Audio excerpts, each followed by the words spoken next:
ఎందుకంటే చాలా ఇప్పుడు ఎన్కన్వెన్షన్ తీసుకోండి సార్. Yes. ఎన్కన్వెన్షన్ అనే ఒక చాలా భారీ స్ట్రక్చర్, దానికి బోల్డ్ అంతా సరే ఏదో ఒక ప్రాసెస్ ప్రకారమే ఆ కొనుగోలు జరిగి ఉంటుంది కదా. yes yes absolutely. సో మరి అది నోటీస్ ఇవ్వకుండా వెళ్ళి రాత్రికి రాత్రి కూల్చేయడం అన్నది అది ఏ మేరకు ఏ పార్టీ న్యాయం అని చాలా మంది madam one thing is even illegal ఒక పర్సన్ పొజిషన్లో ఉన్నా we can't neck him out.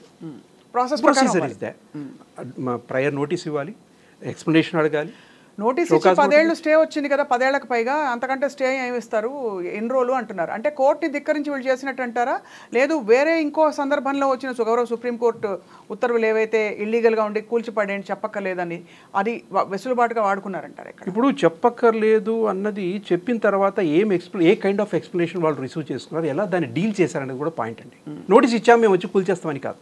What kind of explanation they have given. మీరే పర్మిషన్లు ఇచ్చారు కొన్ని వాటికి, బాడీస్ మీద, వాటర్ బాడీస్ మీద కన్స్ట్రక్షన్కి గవర్నమెంట్ సమ్ పర్మిషన్స్ ఇచ్చింది. అవును. నవ్వు ఇప్పుడు ఒక ఆర్గనైజేషన్ ఒక అథారిటీని మీరే ఎస్టాబ్లిష్ చేసి ఇమ్మీడియట్గా వచ్చి కూల్చేస్తామంటే కుదరదు కదా. మీ ఎంక్వైరీ కాదు కావాల్సింది, neutral enquiry should be done. For example survey number 1లో ల్యాండ్ ఉంటుంది, ప్రైవేట్ ల్యాండ్ ఉంటుంది, సర్వే నెంబర్ 2లో చెరువు ఉంటుందండి. Total survey of India map చూడాలి, ఆ ఎక్స్టెంట్ ఆఫ్ మ్యాప్ చూసి accordingly whether it falls under this or not. Water bodies, buffer zones, no doubt permanent constructions ఉండడానికి వీల్లేదు. అవును. కాకపోతే ది ప్రొసీజర్, ది మెకానిజం ప్రాపర్గా మనము అడాప్ట్ చేసుకుంటున్నామా లేదా? అంటే ఒక యాక్ట్ పెట్టి FTL లెవెల్స్లో ఉండే, ఫుల్ ట్యాంక్ లెవెల్లో ఉండే కన్స్ట్రక్షన్ ఏరియాస్ ఏమిటి అని గుర్తించి వాళ్ళకి ఒక సహేతుకమైన అంటే పునరావాసం కల్పించాలంటారా? ఉదాహరణకి చాలా మంది వాళ్ళ ఇల్లు కొనుక్కోవాలంటే మేడం అది వాటర్ అది సపరేట్గా ఒక యాక్ట్ ఎస్టాబ్లిష్ అయితే తప్ప, యాక్ట్లో క్లియర్గా ప్రొసీజర్, దాని డెఫినేషన్స్, పర్టికులర్ డెఫినేషన్స్ ఉంటాయి. ఆ డెఫినేషన్స్ ప్రకారము, ఆ ప్రొసీజర్ ప్రకారం ఎస్టాబ్లిష్ అవుతుంది. యాక్ట్ ప్రకారం in purview of that act work చేయాలి Hydraa. No doubt, formation, the purport of the formation is good, but the very formation is not in accordance with law. In accordance, right. There should be a separate act enabling that organization to do that, authority to do that. ఎవరు notice ఇస్తున్నారండి? ఎవరు నోటీస్కి ఇచ్చే అధికారం ఉంది? ఇప్పుడు show cause notice ఇస్తాము, ఇచ్చేసి పగలగొట్టేస్తామంటే కుదరదు కదా. అసలు నోటీస్ ఇచ్చే వ్యక్తికి ఇచ్చే పవర్ ఉందా లేదా చూసుకో. వెదర్ ప్రైమరీ ఏజెన్సీస్ అంటారు వీటిని, central, state, district, these are primary agencies, primary authorities. ఒకవేళ if you say this is the nodal agency, if you say Hyderabad disaster management authority is a nodal agency to the primary agency of what? Center, state, or you are using the word Hyderabad. The word Hyderabad. Hyderabad is a district, ante kada, not a union territory or a separate state. Avunu. Then who has to deal with that? Whether state has to deal with that or district has to deal with that. ఎవరు deal చేయాలి దాన్ని? అందుకనే పర్పూట్ కాదండి, దాని formation, legal support ఉండాలి దానికి. ఇప్పుడు legal sanctity ఈ సంస్థకి లేదంటున్నారు, ఈ వ్యవస్థకి లేకుండా ప్రొసీడ్ అవుతుంది అంటున్నాను. అదే ఆ లీగల్ శాంక్టిటీ అంటే ఒక యాక్ట్ కిందకి రావాలంటే. మీరు GHMs అంటారు, మీ జ్యూరిడిక్షన్ ఏంటండి? హైడ్రా జ్యూరిడిక్షన్ ఏంటి? What is the jurisdiction of Hydra? ఎవరెవరిని వాళ్ళ ఆఫీసర్స్, ఎవరు కన్సర్న్డ్ డిపార్ట్మెంట్స్, దాంట్లో ఎవరు ఎలాంటి ప్రొసీజర్ ఫాలో అవ్వాలి, ఎవరు నోటీస్ ఇవ్వాలి, ఎవరు దేన్ని డీల్ చేయాలి? ఆల్రెడీ పర్మిషన్లు ఇచ్చి ఇల్లీగల్గా కన్స్ట్రక్షన్ చేస్తే, మీ పర్మిషన్స్తో కన్స్ట్రక్షన్ చేస్తే వాటిని ఎలా డీల్ చేయాలి, లేదా వితౌట్ పర్మిషన్ కన్స్ట్రక్షన్ చేస్తే ఎలా డీల్ చేయాలి? ఈ మొత్తం వ్యవహారంలో అప్పట్లో పర్మిషన్స్ ఇచ్చిన కొంతమంది ఆఫీసర్స్ని కూడా ఇంప్లికేట్ చేసే ప్రయత్నం చేస్తారు. ఎవరైనా ఇండిపెండెంట్గా వాళ్ళ ఒక పరిధిలో ఒక గవర్నమెంటల్ ఇది లేకుండా, శాంక్షన్ లేకుండా వాళ్ళ పరిధిలో ఇండివిజువల్గా ఇచ్చుంటారంటారు. ఒకటి మేడం, దీంట్లో ఏమవుతుందంటే every act of it's employee, ఆ సంస్థలో పనిచేసే ఎంప్లాయీ ఏ తప్పు చేసినా during and in course of employment, వాళ్ళు ఏ తప్పు చేసినా కూడా అది డిపార్ట్మెంట్ వైకేరియస్లీ లైబుల్ అవుతుంది. వాళ్ళు ఏదో ఇల్లీగల్గా డబ్బు తీసుకొని ఏదో కన్స్ట్రక్షన్ పర్మిషన్ ఇచ్చారు, ఏమండి ఇన్నేళ్ళు అయింది, ఇన్ని కన్స్ట్రక్షన్స్, ఇన్ని లెవెల్స్లో బిల్డింగ్స్ లేచాయి, ఇప్పుడు ఉన్నట్టుండి కనిపించిందా మీకు? ఎందుకంటే ఫాలో అవ్వక్కర్లేదా? గవర్నమెంట్ ఫామ్ అయిపోయింది, మీరు హైడ్రాని ఎస్టాబ్లిష్ చేశారు, no doubt about that. What kind of procedure mechanism you have adopted? ఎలాంటి ప్రొసీజర్ మీరు ఫాలో అయ్యారు? ఇందులో గవర్నమెంట్ ఫామ్ అవ్వాలండి, ఒక యాక్ట్ రావాలి. గవర్నమెంట్కి పబ్లిక్ అకౌంటబిలిటీ ఉంటుందా సార్? అబ్సల్యూట్లీ అండి, అబ్సల్యూట్లీ. వాళ్ళు ఇష్టం వచ్చినట్టుగా ఆర్గనైజేషన్ మెయింటైన్ చేయడం కాదు, అది ప్రొసీజర్ ప్రకారం ఉండాలి, యాజ్ పర్ యాక్ట్ రావాలి.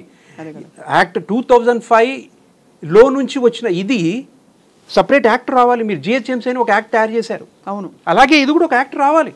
యాక్ట్ వచ్చి ప్రొసీజర్ రావాలి, డెఫినేషన్స్ రావాలి, ప్రొసీజర్ ఎవరు నోటీస్ ఇవ్వాలి, ఎలా నోటీస్ ఇవ్వాలి, ఏం చేయాలనేది రావాలి. రాకుండా నోటీసులు ఇచ్చేస్తాం, మేము వచ్చి పగలగొడతామంటే, but intention is good. Yes, we should save the water bodies. Yes, ఇన్ని వరదలు రావడానికి, ఇన్ని పరిస్థితులు రావడానికి ఎవరండి కారణం? ఇండైరెక్ట్గా మీరు కూడా కారణమే. Government is also responsible for this. Your officers are responsible. You are involved in that. You are supporting the illegal constructors, అంతే కదా, ఇంప్లాయిడ్గా. So both are colluding with each other and spoil the environment. That's what my objection. ఇప్పుడు సరే మెడనొప్పికి మోకాలు మందేస్తే మోకాలు నొప్పి వచ్చినట్టు, ఇప్పుడు ఏదో లేక్స్ని సేవ్ చేసే కార్యక్రమం గొప్ప కార్యక్రమం, ఉద్దేశం బాగుంది, అంతా బాగుంది. దానివల్ల ఇప్పుడు the extent of this FTL లెవెల్స్లో ఉండే ఏరియా ఎంత, ఆ ఏరియాలో ఎవరెవరు ఎగ్జెంప్ట్, ఎవరెవరిని పట్టుకోవాలి, ఎందుకు పట్టుకోవాలి, ఒకవేళ పట్టుకున్న వాళ్ళల్లో ఎండ్ యూజర్స్ అమాయకపు ప్రజలు ఉంటే గనక, ఉదాహరణకి డబ్బులు, ఇప్పుడు ఒక ఫిల్మ్ స్టార్ యాక్టర్ గురించి మాట్లాడితే ఆయన లాస్ కూడా లాసే, కానీ ఇమీడియట్ ఉండకపోవచ్చు ఒక ఇది దాని రామిఫికేషన్స్. కానీ ఇక్కడ కన్స్యూమర్స్ ఇల్లు కొనుక్కుంటున్నారండి, వాళ్ళకి ఏమవుతుంది, వాళ్ళ రైట్స్ ఏమవుతాయి? చూడండి, ఇంత అలౌ చేసి, ఇంత ప్రొసీజర్, ఇంత ఇల్లీగల్ యాక్టివిటీ అలౌ చేశారు. అది ఇల్లీగల్ యాక్టివిటీ అని నువ్వు డిఫైన్ చేస్తున్నావు, లేబుల్ వేసావు ఇల్లీగల్ యాక్టివిటీ. ఇంత సిచ్యువేషన్కి వెళ్ళిపోయిన తర్వాత ఇప్పుడు వచ్చి నేను పగలగొట్టేస్తా అంటే ఎంతోమంది లైఫ్స్ ఇన్వాల్వ్ అయి ఉంటాయి. సమ్ పర్సన్స్ ఇన్నోసెంట్గా పర్చేస్ చేసి ఉంటారు. నువ్వు పర్మిషన్ ఇస్తేనే కట్టాడా లేకపోతే ఇవ్వకుండా కట్టాడా పక్క పెడితే, ఇంత జరుగుతుంటే మీకు కనపడదా అండి అథారిటీస్కి? ఎప్పుడు యాక్షన్స్ తీసుకోవాలి? 2005లో యాక్ట్ వచ్చింది. యాక్ట్ ప్రకారం ఈ ఆర్గనైజేషన్స్, ఈ అథారిటీస్ వచ్చాయి. అకార్డింగ్లీ ఎలా యాక్షన్ తీసుకోవాలనేది లేదా మీకు తెలీదా? 20 years పైగా అయిపోయింది, మరి you don't take an action. సడన్గా you came forward and doing something. And I mean creating some organization immediately. Who is an authority? Who is a principal authority for this? Hydra. Hydra itself is a principal authority or primary agency? Or is it nodal agency working under central state government? Yeah. You are putting the word high, H. H you are putting H. Hyderabad, you are putting the word Hyderabad. Hyderabad is a district. So who has to take care of it? But there should be a proper mechanism to deal with disaster management. కానీ ఎలా పరిష్కరిస్తారు sir? Frankly మీరు చెప్పింది రైటే. సరే, సంకల్పాలు బాగున్నాయని చెప్పారు, ఉద్దేశాలు మంచివే అని చెప్పారు. ఇప్పుడు మురళీమోహన్ గారికి కూడా, జయబేరికి కూడా నోటీసులు అందుతున్నాయని వార్తలు వస్తున్నాయి కదా, మరి ఎలా డీల్ చేస్తారు? ఆల్రెడీ సపోజ్ నేనో మీరో మనలాంటి వాళ్ళు ఎవరో అక్కడ అపార్ట్మెంట్స్ కొనుక్కుని ఉంటారు. Who is liable to pay that up and return? That state government should take care. Who is getting involved in demolishing all these things with that organization labeled as, styled as Hyderabad Disaster Management Authority? There are 3 authorities. What is the fourth authority? I don't understand. What is the fourth authority, madam? Under which act? 2005 Act says only 3 authorities. What is this fourth authority? You created the fourth authority without any act, without any procedure. That is wrong. Are you dealing with properly or not? You are doing evasive activity. Now we are doing it, but they are getting injunctions, court orders, interim orders, and stopping us from doing good things. You are exposing like that. No, should not be like that. There should be proper procedure. There should be proper act enabling this authority. New authority has been created. Beyond the purview of Act 2005, you created new authority.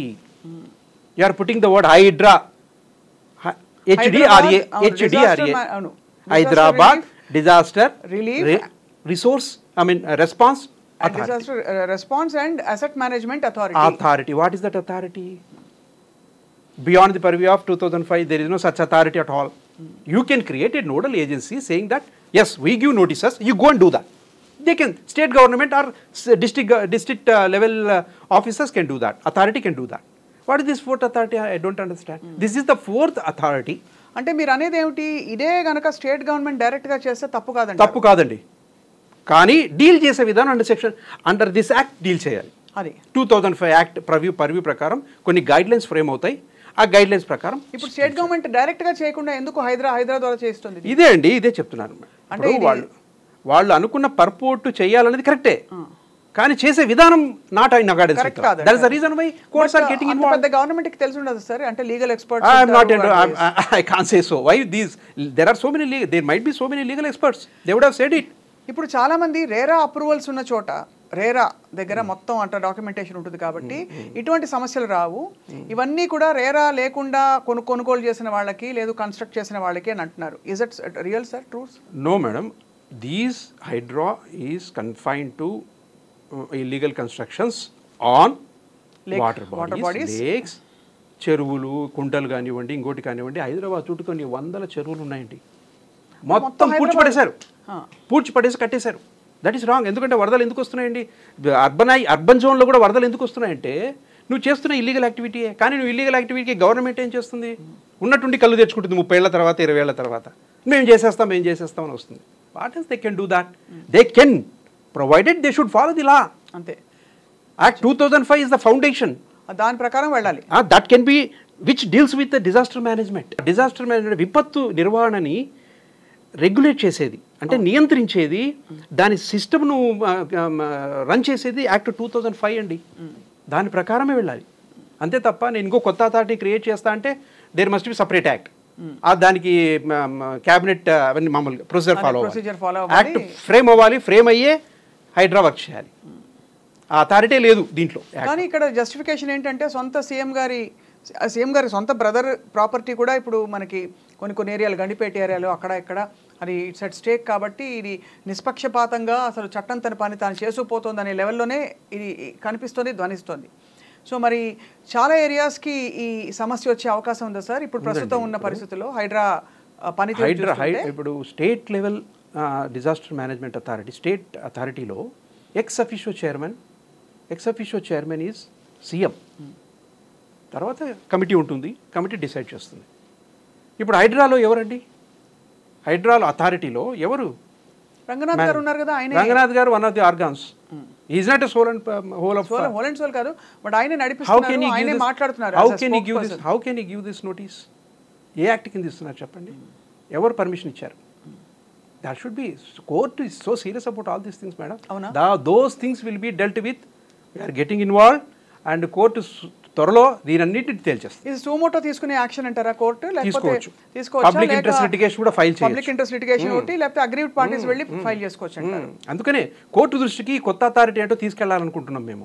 అదే ఈ కొత్త authority ఎట్లా create అయింది మీరు తీసుకెళ్దాం అనుకుంటున్నారు? అది we are on the way. Advocates yes, నువ్వు చేసే వర్క్కి నువ్వు అనుకున్న సంకల్పం మహా గొప్పదండి. అది చెయ్యాలి కూడా. ఎప్పుడూ చేసిండాల్సింది. 2005లో యాక్ట్ వస్తే 2006లో స్టేట్ ఫామ్ అయింది. 2006లో came into force. Act 2005 2006లో ఫోర్స్లోకి వచ్చింది. 2007లో section 14 and different provisions add అయ్యాయి. అంటే స్టేట్ లెవెల్లో ఫామ్ అయింది అథారిటీ, డిస్ట్రిక్ట్ లెవెల్లో అథారిటీస్ ఫామ్ అయ్యాయి, సెంట్రల్ లెవెల్లో అథారిటీస్ ఫామ్ అయ్యాయి. ఏ దానికి ఒక్కొక్క పర్వ్యూ ఇచ్చారు, ఒక్కొక్క జ్యూరిడిక్షన్స్ ఇచ్చారు, ఒక విధానం ఇచ్చారు 2005 యాక్ట్లో. ఇంకా there is no such act, only 2005 act which alone regulates. ఇప్పుడు ఈ పెద్ద బడాబాబులందరూ కొనుక్కున్న ఈ ల్యాండ్స్ అన్నీ కూడా, వెదర్ ఇట్స్ ఫర్ పెద్ద రియల్ ఎస్టేట్ గ్రూప్ కన్స్ట్రక్షన్కి కావచ్చు, ఇలాంటి మనకి ఎన్కన్వెన్షన్ ఇప్పుడు బదలైపోయింది కాబట్టి మనం ఓపెన్గా మాట్లాడచ్చు. వాళ్ళు ప్రొక్యూర్ చేసినప్పుడు ఎవరి దగ్గర నుంచో తీసుకుని ఉంటారు కదా, అది how did that happen? Madam ఒక బియాండ్ అంటే కొద్దిగా నేను బయటికి వెళ్తున్నాను మీరు అనుకోకండి. చట్టం అనేది సింహం లాంటిదండి. సింహానికి 3 లక్షణాలు ఉంటాయి. శబ్దానికి భయపడదు. అది చిన్నదే. ఏనుగు దానికంటే పెద్దది, పులి దానికంటే యాక్టివ్. కానీ సింహం ఎందుకు రాజు అది శబ్దాలకు భయపడదు, స్ట్రైట్గా వెళ్తుంది. శబ్దం వస్తే చూసి లెక్క లేకుండా వెళ్ళిపోతుంది. ఏనుగు పారిపోతుంది, పులి పారిపోతుంది. సింహం అలాంటిది కాదు. సింహం ముందుకు నడిచిందంటే వెనక్కి తిరిగి చూడదు. చట్టం అలాంటిది. చట్టం ఒక సింహం లాంటిది. Law is a lion according to me. అది నిర్దేశించే విధానాలు, నిర్దేశించే పద్ధతులు ఫాలో అవ్వాలి తప్ప కోర్ట్స్ ఎందుకండి ఆర్డర్స్ ఇస్తాయి? ఇంట్రీమ్ ఆర్డర్స్ ఎందుకు ఇస్తున్నాయండి కోర్ట్స్? అంటే గవర్నమెంట్ మంచి పని చేస్తుంటే కోర్టు నో చేయొద్దు అంటుందా? ఇప్పుడు ఎక్కడెక్కడ ఇంట్రీమ్ ఆర్డర్స్ ఇచ్చారు రవి గారు? There are so many cases madam. అంటే ఈ ఎఫ్టీఎల్ లెవెల్స్ సంబంధించి మీరు ఎలా ప్రెజర్ అవుతుంది? ఈవెన్ ఇల్లీగల్ యాక్టివిటీ అయినా సరే మీరు నోటీస్ ఇవ్వాలి. ఎవరు నోటీస్ ఇవ్వాలి, ఎలా నోటీస్ ఇవ్వాలి, ఏ విధంగా వెళ్ళాలని చెప్తుంది హైకోర్టు. ఆనరబుల్ హైకోర్టు చెప్తుంది. అంతే తప్ప ఇష్టానుసారం వెళ్ళి కూల్చుకోవద్దు, బుల్డోజర్లు పట్టుకెళ్ళి ఎలా పడితే అలా చేయడానికి లేదు. నువ్వు అలో చేసావు, 30 ఏళ్ళు అలో చేసావు, 20 ఏళ్ల తర్వాత పెద్ద బిల్డింగ్ కట్టి కొన్ని వందల మంది అక్కడ స్టే చేస్తున్నప్పుడు ఇప్పుడు వచ్చి నువ్వు కళ్ళు తెచ్చుకున్నావు కదా, అప్పుడు ప్రెజర్ ఏం ఫాలో అవ్వాలి? What are the remedies available to those people who are innocent, who have innocently purchase? ఎవరైతే అమాయకంగా పర్చేస్ చేశారు, లా తెలియకుండా ఇంకో తెలియకుండా పర్చేస్ చేశారు, అది ఎఫ్టీలను కూడా తెలియదు బిల్డరు. అందుకనే సుప్రీంకోర్టు రీసెంట్గా ఆనరబుల్ సుప్రీంకోర్టు ఏం చెప్పిందంటే ఎలాంటి సమస్యలు వచ్చినప్పుడు builder, owner both are responsible అని చెప్పింది.